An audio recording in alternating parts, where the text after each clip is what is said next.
Oi pessoal, tudo bom?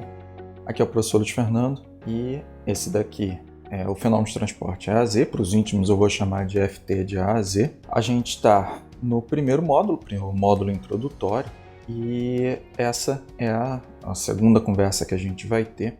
Hoje a gente vai conversar sobre as escalas de fenômenos de transporte e como abordar. Convido a vocês a curtir o vídeo, a compartilhar e vamos lá ao assunto que a gente vai tratar hoje.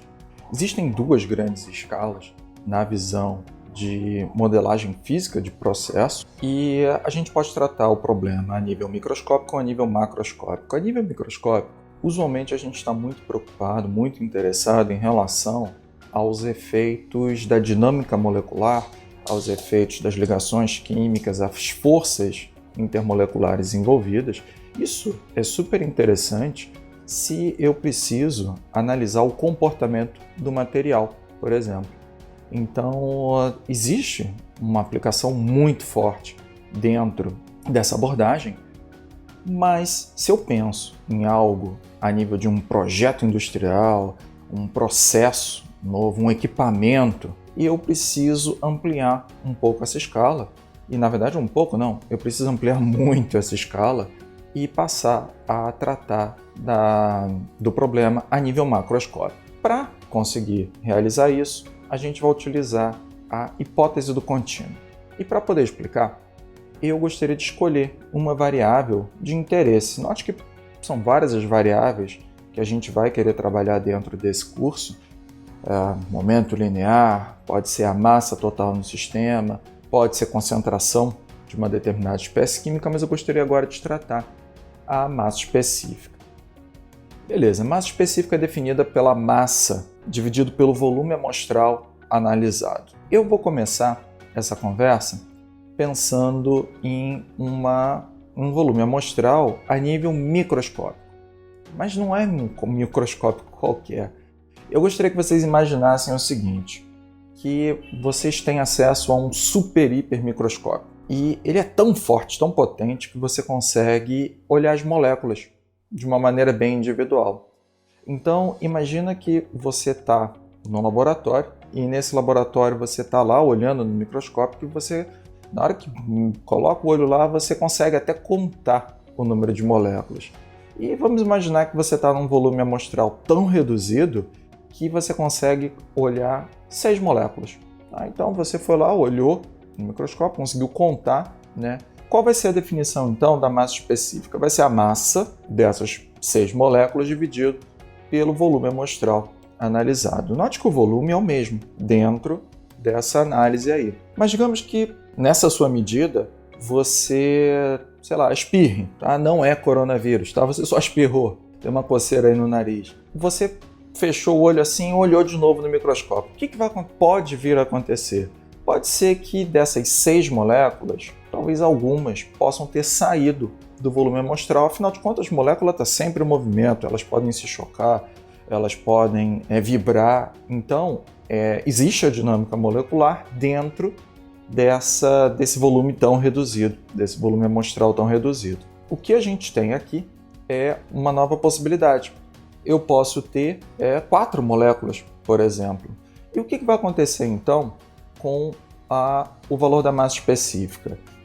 Se eu tenho como padrão aí 6 moléculas, tirar 2 moléculas, tá, para totalizar 4 moléculas, eu tenho uma variação muito grande no valor da massa específica. E o que isso daí vai levar é a uma incerteza.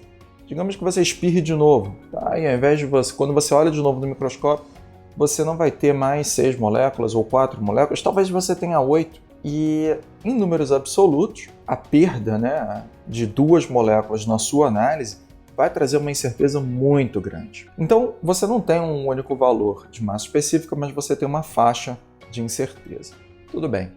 Agora, eu gostaria de mudar o volume, eu gostaria de ampliar um pouco esse volume. E agora eu tenho mais moléculas dentro da minha análise. E eu vou lá, faço minha medida, com esse volume um pouco maior, tem mais moléculas lá dentro, e esse dia você está espirrando bastante. Você espirrou de novo. E no momento que você espirrou, você foi medir de novo e você percebeu, puxa, mudou o número a massa, o número de moléculas mudou e, portanto, a massa total mudou. Mas o que acontece quando você coloca mais moléculas dentro do teu domínio? Você passa a ter uma probabilidade maior de que somente as moléculas que estão no contorno desse volume efetivamente possam entrar ou sair do volume entre um espirro e outro. Então, você vai passar a ter na região central do teu volume aquelas moléculas que têm uma probabilidade maior de ficar entre as suas análises. O que vai acontecer com isso?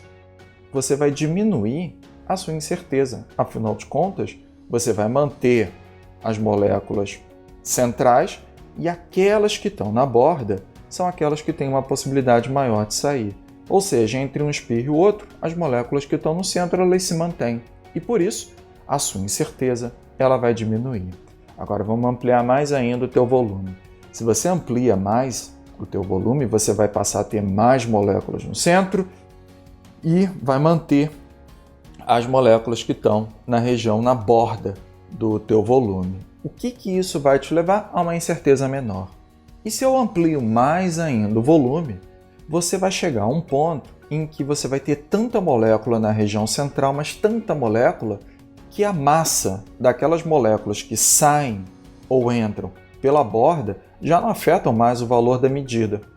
E esse é o ponto aonde você atinge a hipótese do contínuo. É o volume amostral tal, onde a medida ela não sofre mais, a medida da tua variável ela não sofre mais nenhuma influência das incertezas microscópicas. A partir daí, desse ponto, você pode ampliar, aumentar o volume amostral, que você vai perceber que as incertezas microscópicas já não vão fazer diferença alguma. Ok, qual volume é esse daí? Em média, a gente está falando aí de 10 a 6 moléculas. Isso daí é um volume muito pequenininho. Ou seja, para nível de fenômenos de transporte, dos processos que a gente vai tratar aqui, a gente já está falando de um volume bem reduzido e a grande vantagem da gente trabalhar dentro da hipótese do contínuo para tratar problemas de fenômenos de transporte é que, a partir desse ponto, com as incertezas microscópicas tendendo a zero, a variação da tua propriedade a nível macroscópico ela vai ter um comportamento contínuo e diferenciavelmente contínuo também. Ou seja, as regras de cálculos, todos os cálculos diferenciais e integrais, elas vão poder ser aplicadas aqui.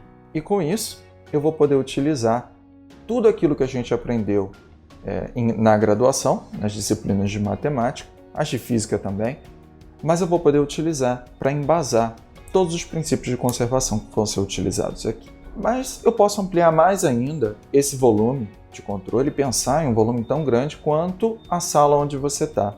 E isso leva ao que a gente chama de incertezas macroscópicas. E qual o significado disso?